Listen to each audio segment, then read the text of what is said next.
Hello student, how are you? Hope you all are fine. Myself Ashwini Kulkarni welcomes you all in my video lecture on Advanced Financial Account. Student, in our previous lecture we saw the first, second, third and fourth problem of investment account. Okay, hope you all are go through all the problems and you understand the solution of all these four problems. Okay, now we start our new problem number fifth of investment account. Student, if you have any problem in your problem solving, then you can please message me. I will definitely get back to you. If you have one or more problem related to investment account, then we arrange the doubt session. Okay, so I can definitely solve your all the problems. Okay, so we start our fifth problem of investment account. Atul Finance Company Limited holds as on 1st April 2009 rupees 1 lakh in bracket rupees 98,000 6% Government of India loan as investment on which interest is payable half yearly on 1st January and 1st July. The following transactions took place during the accounting year ended 31st March 2010. Okay, following are the purchases and sales of Atul Finance Limited. Okay, on first purchase transactions, there are two purchase transactions and two sales transactions. Okay, on 1st August 2009, face value rupees 20,000 at the rate 102 come interest. On 1st December 2009, face value rupees 40,000 at the rate rupees 105 ex interest.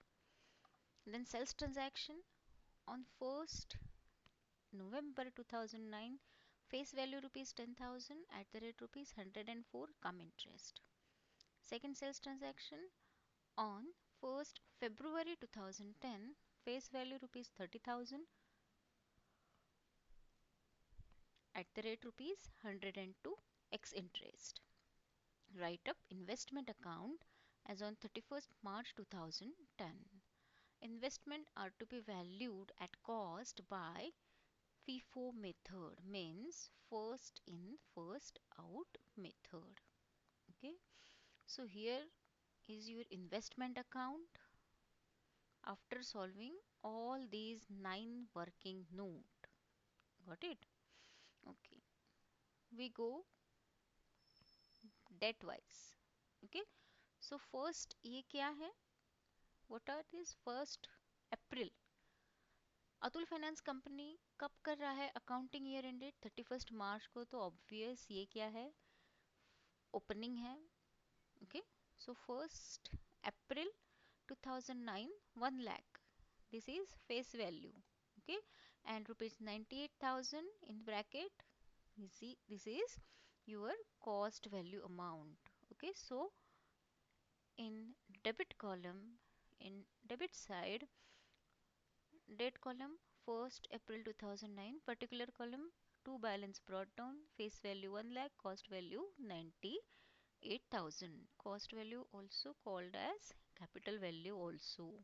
Okay, so we have to calculate interest on face value, that is opening balance. Okay, so first of all we calculate interest on opening balance.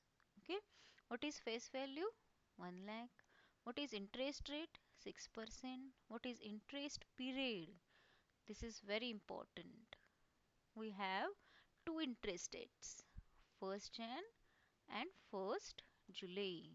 Okay, So before April, which month's date is due, कब दिया होगा interest, 1/4 से पहले। So 1 जुलाई में, एक January में, 1 January में दिया होगा। Okay, जुलाई के बाद आता है सितंबर, अक्टूबर, नवंबर, दिसंबर, फिर जनवरी आता है। जनवरी से अप्रैल तक का पीरियड कैलकुलेट करना है आपको for the period, interest period. So first January को इंटरेस्ट दिया है तो 1 अप्रैल ओपनिंग है हमारा, तो 1 जनवरी से लेके 1 अप्रैल तक का पीरियड कैलकुलेट करना है। सो कैलकुलेट कीजिए, जनवरी, फरवरी, मार्च। अप्रैल आएगा नहीं आएगा क्योंकि फर्स्ट डेट है।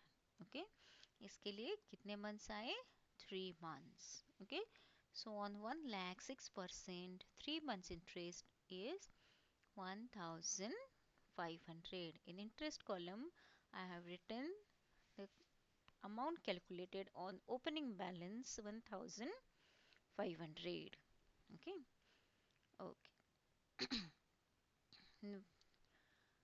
मैंने पहले भी कहा है कि हम डेट वाइज चलेंगे। सो 1/4 ओपनिंग के बाद में क्या आएगा, एक 8 का परचेज है, एक 12 का परचेज है, एक 11 का सेल है, एक फरवरी का सेल है। सो एक 8 का परचेज लेंगे, लेकिन उससे पहले क्या करेंगे, interest due date, compulsory interest paid. इसमें कंपलसरी उनको पेमेंट जो है वो करनी पड़ेगी इंटरेस्ट की, किनको, अतुल फाइनेंस कंपनी लिमिटेड को। ठीक है, so second working note is interest accrued. Okay, accrued means जमा होने। ठीक है, फेस वैल्यू क्या लेंगे, जो ओपनिंग है हमारा, क्योंकि एक साथ से पहले कुछ परचेज सेल कुछ कोई ट्रांजैक्शन नहीं है, इस वजह से फेस वैल्यू हम क्या लेंगे, 1 लाख। ठीक है, फेस वैल्यू काय लिखणार आपण, 1 लाख। ओके, इंटरेस्ट रेट माहिती आहे सगळ्यांना, 6%। कुठलं पण कॅल्क्युलेशन करण्यासाठी आपल्याला काय करणं लागणार आहे, इंटरेस्ट रेटची अमाऊंट कुठली असणार आहे, 6%। ओके, त्याच्यानंतर इंटरेस्ट ॲक्रूड म्हटल्यानंतर आपण काय करतोय, हे 1 जुलैचे इंटरेस्ट देतोय, कंपल्सरी इंटरेस्ट देतोय, म्हणजेच 1 जानेवारी टू 1 जुलै, 6 मंथचा पिरियड कंपल्सरी इंटरेस्टला कॅल्क्युलेट करायचा। Okay, so 1 lakh 6%, 6 divided by 12 is equal to 3000। 3000 amount should be written in credit side of investment account, date 1st July 2009 by cash or bank account, only in interest column. Okay, when interest accrued is calculated, only interest column you have to put the interest amount.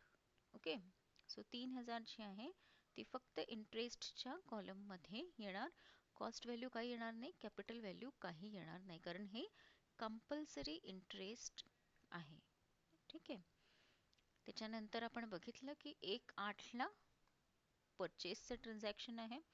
So परचेसचं transaction करण्यासाठी आपल्याला परत calculation करणार आहे। Students, working note are compulsory and working note also have half marks for working note and half marks for your statement. Okay, so working note is very important. If you didn't do the working note, you cannot give the marks for that working note. Okay, so 1/8/2009 ला purchase आहे 102 कम इंटरेस्टने। Face value काय आहे, face value आहे 20,000। Okay, so face value घेतली 20,000, interest 6%, सगळ्यात महत्त्वाचं interest period calculation. See students, आत्ता recently आपण कधी कंपल्सरी इंटरेस्ट दिलेला आहे, 1/7 ला। ओके, सो 1/7 नंतरचा पिरियड कॅल्क्युलेट करायचा फॉर कॅल्क्युलेशन ऑफ इंटरेस्ट। ठीक आहे. 1/7 ते 1/8 म्हणजेच किती महिने झाले? एकच महिना झाला. ठीक आहे. सो 20,000 6% नी एक महिन्यासाठी इंटरेस्टची अमाऊंट येणार 100. फेस व्हॅल्यू आपल्याला मिळालेली आहे, तेवढ्याने परचेस केले 20,000. इंटरेस्ट अमाऊंट आपण कॅल्क्युलेट केली 100. आता आपल्याला कॅल्क्युलेट करायची आहे कॉस्ट व्हॅल्यू अमाऊंट. ठीक आहे. फेस व्हॅल्यू 20,000 इंटू कितीने परचेस केलेलं आहे? 102 cum interest. So 102 divided by 100 is equal to 20,400. आता बघायचं ट्रान्झॅक्शन कुठलं आहे. एक्स इंटरेस्ट आहे का कम इंटरेस्ट आहे? कुठलं ट्रान्झॅक्शन आहे? Cum interest transaction. सो कम इंटरेस्ट ट्रान्झॅक्शन मध्ये आपण काय करतो? इंटरेस्टची अमाऊंट कॉस्ट व्हॅल्यूच्या अमाऊंट मधनं मायनस करायची. ठीक आहे. If the statement is come interest, then you have to deduct interest amount from the cost value amount. ठीक आहे. ती आली 20,300. ओके. परचेसचं ट्रान्झॅक्शन आहे, त्याच्यामुळे डेबिट साईडला येईल, इन्व्हेस्टमेंट अकाउंटच्या डेबिट साईडला एंट्री येईल 1/8/2009 टू कॅश और बँक अकाउंट.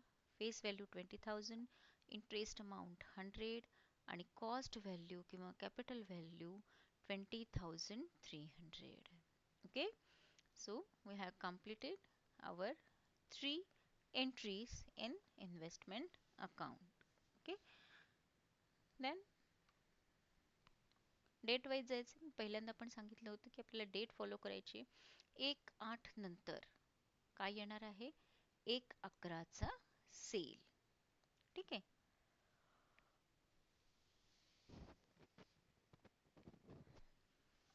1/8च्या परचेस नंतर 1/11चा सेल्सचं आपल्याला कॅल्क्युलेशन करायचं आहे. का? कारण आपण डेट वाईज चाललेलो आहोत. ठीक आहे. परचेसचं अगोदर करून टाकायचं सगळं आणि मग सेल्सचं सगळं करून टाकायचं, असं करायचं नाही. We have to go date wise. Okay. ठीक आहे. सो 1/11/2009 ला सेल आहे 104 कम इंटरेस्ट. फेस व्हॅल्यू आहे, कितीने केलेलं आहे सेल? 10,000 इन्व्हेस्टमेंट सोल्ड केलेले आहेत. ठीक आहे, सेल केलेले. सो 10,000 आपल्याला मिळाली face value into 6% rate of interest आहे. आता सगळ्यात महत्त्वाचं इंटरेस्ट पिरियड. रिसेंटली आपण कधी कंपल्सरी इंटरेस्ट दिलेला आहे? 1 जुलैला. सो 1 जुलैपासून ते 1 नोव्हेंबरचा पिरियड कॅल्क्युलेट करायचा. तो आला 4 मंथ्स. कसा आला? जुलै, ऑगस्ट, सप्टेंबर आणि ऑक्टोबर. ठीक आहे. So 10,000 into 6% into 4 divided by 12 is equal to 200. हे काय आलं आपलं? इंटरेस्ट. 10,000 फेस व्हॅल्यूवरचं इंटरेस्ट आपण कॅल्क्युलेट केलं. आता कॉस्ट व्हॅल्यू. कॉस्ट व्हॅल्यूसाठी लागणार आहे आपल्याला फेस व्हॅल्यू 10,000 इंटू कितीनी पर सेल केलेलं आहे? 104 आउट ऑफ 100. तिची अमाऊंट आली 10,400. ओके. आता बघायचं इंटरेस्ट कुठला आहे, टाईप ऑफ इंटरेस्ट कुठला आहे. कुठला आहे type of interest? Cum interest. Okay. Transaction type काय आहे? कम इंटरेस्ट ट्रान्झॅक्शन आहे. So we have to deduct interest amount from cost value amount. सो 10,400 मधून 200 अमाऊंट लेस केली. सो आली 10,200 आली cost value. Okay. Face value 10,000, interest amount 200 आणि cost value amount 10,200. Okay. Sales transaction आहे. We have to return sales transaction the credit side of investment account. Okay. So date column मध्ये 1/11/2009 1 November by cash और bank account. Face value 10,000, इंटरेस्टच्या column मध्ये 200 आणि cost व्हॅल्यूच्या column मध्ये 10,200. Okay. Okay. Then next working note is purchase. Purchase 40,105 x interest. Okay. So आपली 5वी working नोटची असणार आहे ती परचेसची असणार आहे. Face value 40,000, 6% rate of interest. सगळ्यात महत्त्वाचं इंटरेस्ट पिरियड कॅल्क्युलेशन. स्टुडंट्स सगळेजण तुम्ही इथेच चुकता मंथ कॅल्क्युलेट करण्यासाठी. So be careful well calculating the interest period months. Okay. So 1 जुलैला आपण रिसेंटली कंपल्सरी इंटरेस्ट पेड केले त्यानंतरचा परचेज डेट पर्यंतचा पिरियड कॅल्क्युलेट करायचा. So July, August, September, October, November. December येणार नाही because 1 December is a date of purchase. ठीक आहे. सो येणार 5th month, 5 months. Okay. So 40,000 6% 5 मंथ्ससाठी इंटरेस्ट येणार 1,000. ट्रान्झॅक्शन टाईप काय आहे? एक्स इंटरेस्ट आहे. एक्स इंटरेस्ट ट्रान्झॅक्शन आहे. सो कॉस्ट व्हॅल्यू मधून इंटरेस्ट अमाऊंट मायनस करायची नाही. X means exclude, come means minus. Okay, हे लक्षात ठेवा कायमस्वरूपी. परचेस ट्रान्झॅक्शन आहे म्हटल्यावर आपल्याला हे ट्रान्झॅक्शन कुठे रेकॉर्ड करायचं आहे? इन्व्हेस्टमेंट अकाउंटच्या डेबिट साईडला 1/12/2009चं to cash or bank account. Face value कॉलममध्ये 40,000, इंटरेस्ट कॉलममध्ये 1,000 आणि कॉस्ट व्हॅल्यू कॉलममध्ये 42,000. Okay. Okay. The next calculation is interest accrued. सगळ्यात महत्त्वाचं आपण मी काय म्हटलं सुरुवातीला आपल्याला डेट वाईज जायचं.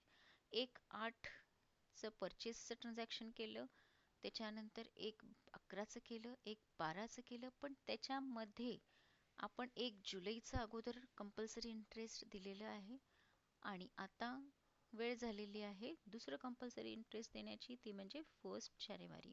कारण 1 फेब्रुवारीच्या अगोदर 1 जानेवारी येतं. बरोबर आहे. सो 1 जानेवारीला कंपल्सरी इंटरेस्ट तुम्हाला कॅल्क्युलेट करायचं आहे. सो 6 आपली वर्किंग नोट असणारे इंटरेस्ट अक्रूडची, इंटरेस्ट जमा झाल्याची कॅल्क्युलेशन. ओके, जमा झाल्याचं कॅल्क्युलेशन. सो फेस व्हॅल्यू, याच्यासाठी फेस व्हॅल्यू काय घेणार आपण? फक्त 1 लाख घेणार का? नाही. तर 1 लाख मध्ये आत्तापर्यंत म्हणजेच 1 जानेवारी पर्यंत किती इन्व्हेस्टमेंट ऍड झालेले आहेत, किती इन्व्हेस्टमेंट सोल्ड झालेले आहेत किंवा लेस झालेले आहेत. ठीक आहे. परचेस ऍड होतील, सेल लेस होतील. सो 1 लाख ओपनिंग, 20,000 पहिलं परचेस, 40,000 दुसरं परचेस, 1,60,000 आले आणि सेल झालेला आहे, एकच झालेला आहे 10,000चा. सो अमाऊंट आली 1,50,000. Therefore face value is equal to 1,50,000. 1,50,000 वर 6%नी 6 महिन्यासाठी कंपल्सरी इंटरेस्ट पेड करायचं, ते येतं 4,500. कंपल्सरी इंटरेस्ट आहे, जमा होणारे इंटरेस्ट आहे. जमा होणे म्हणजेच मिळणे, अक्रूड. हे इंटरेस्ट आपण रेकॉर्ड करतो इन्व्हेस्टमेंट अकाउंटच्या क्रेडिट साईडला. डेट बघा 1 जानेवारी 2010 बाय कॅश और बँक अकाउंट. फक्त इंटरेस्ट कॉलममध्ये 4,500. फेस व्हॅल्यू कॉलम आणि कॉस्ट व्हॅल्यू कॉलम मध्ये काहीही लिहायचं नाही. Only in interest column you have to written interest amount. Okay. Okay. Then last date is sales date 1st February. Okay. 7th working note sales on 1st February. 1st February चा sales record करायचं आहे आपल्याला 102 x interest. Okay. So face value काय आहे? 30,000. Interest आहे 6%. Interest period आहे 1 महिन्याचा. कसा कॅल्क्युलेट केला? आत्ताच आपण 1 जानेवारीला कंपल्सरी इंटरेस्ट घेतले. ओके. 1 जुलैचं नाही घ्यायचं. आता 1 जुलैला अगोदर आपण इंटरेस्ट कंपल्सरी इंटरेस्ट केलं होतं, ड्यू दिलं होतं. त्यानंतरचे जे आहे ते आपण फॉलो केले 1 जुलै पासून ते प्रत्येक परचेस और सेल ट्रान्झॅक्शनच्या डेटला आपण पिरियड कॅल्क्युलेट केला मंथ वाईज. पण इथे काय आहे? आता 1 जानेवारीला कंपल्सरी इंटरेस्ट पेड केलेला आहे. सो 1 जानेवारी नंतर ते 1 फेब्रुवारी पर्यंतचा पिरियड कॅल्क्युलेट करायचा. तो येतो 1 मंथ. जानेवारी,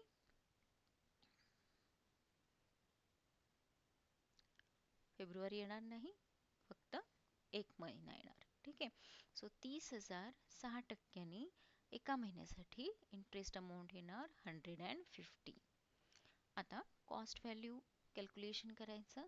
कॉस्ट व्हॅल्यू कॅल्क्युलेट करण्यासाठी 30,000 फेस व्हॅल्यू गुणिले कितीनी सेल केलेलं आहे 102 नी. सो 102 आउट ऑफ 100 ती अमाऊंट येणार कॅल्क्युलेशन 30,600. हे कॅल्क्युलेशन झाल्यानंतर कॉस्ट व्हॅल्यूचं कॅल्क्युलेशन झाल्यानंतर बघायचं ट्रान्झॅक्शन टाईप कुठला आहे. What is the type of transaction? It is X interest transaction, therefore we cannot deduct interest amount from cost value amount. Interest ची amount आपण cost value च्या amount मधनं minus करणार नाही. X means exclude करणार आहोत. ठीक आहे, didn't deduct interest amount from cost value in X interest type of transactions. ठीक आहे, सो सेल्स आहे आपण रेकॉर्ड करणार इन्व्हेस्टमेंट अकाउंटच्या क्रेडिट साईडला 1 February 2010 by cash out bank account. Face व्हॅल्यूच्या कॉलममध्ये 30,000, इंटरेस्टच्या कॉलममध्ये 150 आणि कॉस्ट किंवा कॅपिटल व्हॅल्यूच्या कॉलममध्ये 30,600. ओके ओके, ट्रान्झॅक्शन्स आपली सगळी संपलेली आहेत. कंपल्सरी इंटरेस्ट पण दोन्ही वेळा देऊन झालेलं आहे. आता काय करायचं, सगळ्यात पहिल्यांदा कधी आपलं सगळं झालेलं आहे, ट्रान्झॅक्शन बंद झालेत 1 फेब्रुवारीला.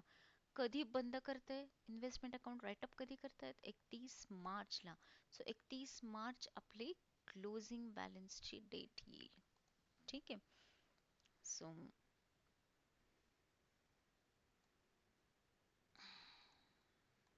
इकडे काय करायचं, क्लोजिंगला पहिल्यांदा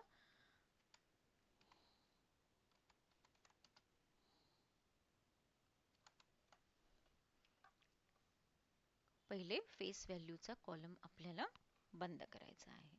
सो फेस व्हॅल्यूचा कॉलम बंद करण्यासाठी म्हणून आपल्याकडे डेबिट साइड ही मोठी आहे 1 लाख, ओपनिंग आहे 20 लाख परचेस आहे, अनदर 40,000 परचेस आहे. सो 1,60,000, 1,60,000 मधनं 10,000 आणि 30,000 सेल मायनस केल्यावर येतात 1,20,000 बॅलन्स अमाऊंट. ओके, सो 1,20,000 ही आली फेस व्हॅल्यूची बॅलन्स अमाऊंट. ती आपण लिहिली 31/3/2010 बाय बॅलन्स कॅरीड डाऊन. ठीक आहे, आता आपल्याला काय करायचंय, हा इंटरेस्ट कॅल्क्युलेट करायचा आहे क्लोजिंग बॅलन्सवर. जसा आपण ओपनिंग बॅलन्सवर इंटरेस्ट कॅल्क्युलेट केला त्याच पद्धतीने क्लोजिंग बॅलन्सवर सुद्धा इंटरेस्ट रेट कॅल्क्युलेट करायचा आहे. सो 8वर वर्किंग नोट येईल interest calculation on closing balance. Face value 1,20,000, rate of interest 6%. सगळ्यात महत्त्वाचं इंटरेस्ट पिरियड 3 मंथ्स. कसा कॅल्क्युलेट केला, latest interest due date to closing balance due date. Okay, so 1 जानेवारी ते 31 मार्च पर्यंतचा पिरियड कॅल्क्युलेट करायचा. जानेवारी, फेब्रुवारी, मार्च पूर्ण घ्यायचं मार्च, कारण 31 मार्च आहे, त्याच्यामुळे किती महिने येईल interest period 3 months. Okay, so face value 1,20,000, rate of interest 6% into 3 divided by 12, ती अमाऊंट आली 1,800. ही रेकॉर्ड करायची इंटरेस्टच्या कॉलममध्ये 1,800. क्लोजिंगला क्लोजिंग बॅलन्सवर आपण इंटरेस्ट कॅल्क्युलेट केलं.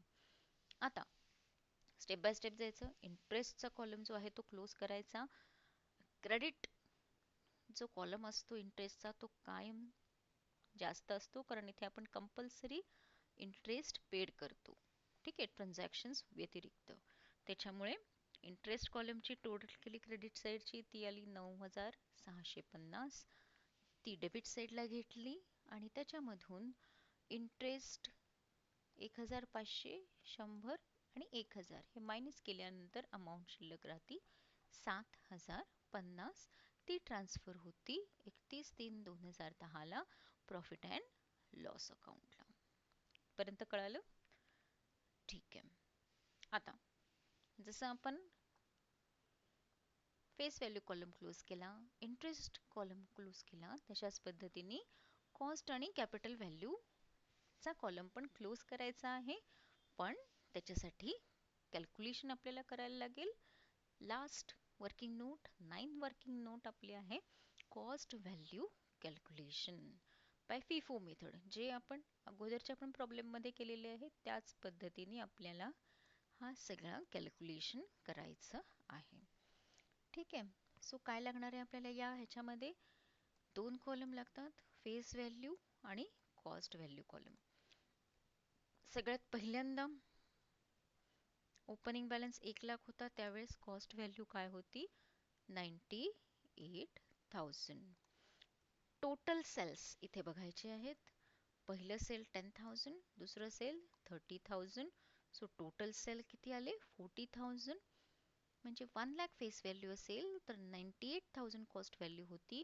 तर 40,000 जर सेल्स मायनस करायचे असतील तर त्यावेळेस कॉस्ट व्हॅल्यू काय असणार.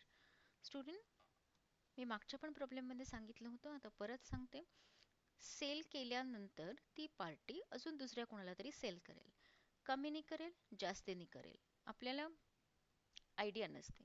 त्याच्यामुळे याची कॉस्ट व्हॅल्यू जी आहे ती कॉस्ट व्हॅल्यू आपण कॉस्ट व्हॅल्यूच्या कॉलमची घ्यायची नसते. ओके, इट्स व्हॅरी चेंज होत राहते. त्याच्यामुळे आपण काय केले, त्याचं कॅल्क्युलेशन केलं. कॉस्ट व्हॅल्यू येणार त्याच्यासाठी 1,00,000ला 98,000, तर 48,000 ला किती आपण त्या पद्धतीने मांडलं, 40,000 इंटू 98,000 डिवायडेड बाय 1,00,000. अमाऊंट आलं 39,200. ओके, सो 39,200 ही कॉस्ट व्हॅल्यू आपण कॅल्क्युलेट केली या पद्धतीने. सो 1,00,000 मध्ये 40,000 केले, 60,000 उरले. 98,000मधून 39,200 मायनस केले, 58,800 आले.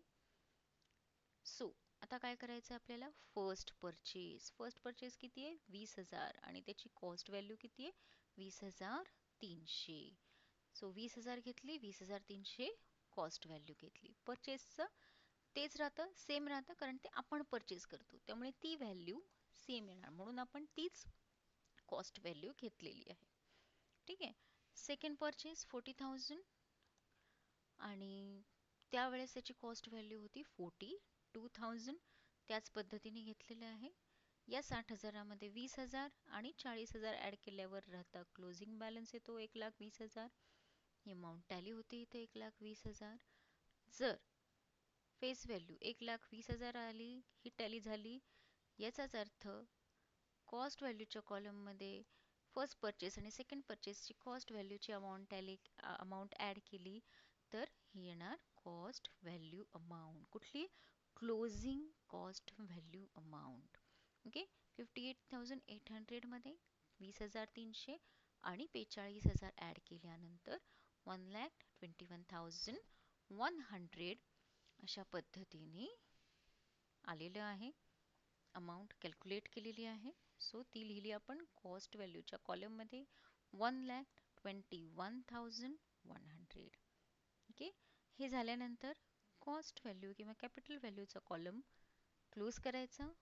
क्रेडिटची साईडची टोटल जास्त आहे, सो क्रेडिट साईडची टोटल केली 1,61,900. डेबिट साईडला घेतली 1,61,900. जो डिफरन्स आला, किती आलेला आहे, 1,600, तो ट्रान्सफर होईल प्रॉफिट अँड लॉस अकाउंटला. Okay, got it. सो माझ्या माहितीप्रमाणे आता हा प्रॉब्लेम जो आहे तो तुम्हाला लक्षात आला असेल. ज्यावेळेस मी प्रॉब्लेम ॲक्च्युअल लिहिते, सॉल्व करते, त्यावेळेस जर तुम्ही सॉल्व केला तर तुम्हाला ते कळेल. सो अंडरस्टँड होईल. सो ज्यावेळेस मी सांगत असते की ही एंट्री इकडे लिहा, ती एंट्री तिकडे लिहा, त्यावेळेस जर तुम्ही हा प्रॉब्लेम सॉल्व केला नुसतं ऐकत न बसता तर तुम्हाला लवकरात लवकर कळून जाईल. इन्व्हेस्टमेंट अकाउंट हे फक्त आणि फक्त डेटच्या कॅल्क्युलेशनवर अवलंबून आहे. डेट्स तुम्ही व्यवस्थित लिहिल्या, कॅल्क्युलेट केल्या, त्याची amount, interest amount, cost value amount व्यवस्थित कॅल्क्युलेट केली तर इन्व्हेस्टमेंट अकाउंटचे 14 आउट ऑफ 14 मार्क्स तुम्हाला मिळणार. ठीक आहे, 14 मार्क्सचा प्रॉब्लेम असतो हा. कंपल्सरी म्हणजे कंपल्सरी म्हणता येणार नाही, पण जनरली मुलं अवॉइड करतात इन्व्हेस्टमेंट अकाउंट सॉल्व करण्यासाठी, पण तसं नाही करायचं. सगळ्यात सोपा जो आहे हा इन्व्हेस्टमेंट आहे अकाउंट, इन्व्हेस्टमेंट चॅप्टर आहे.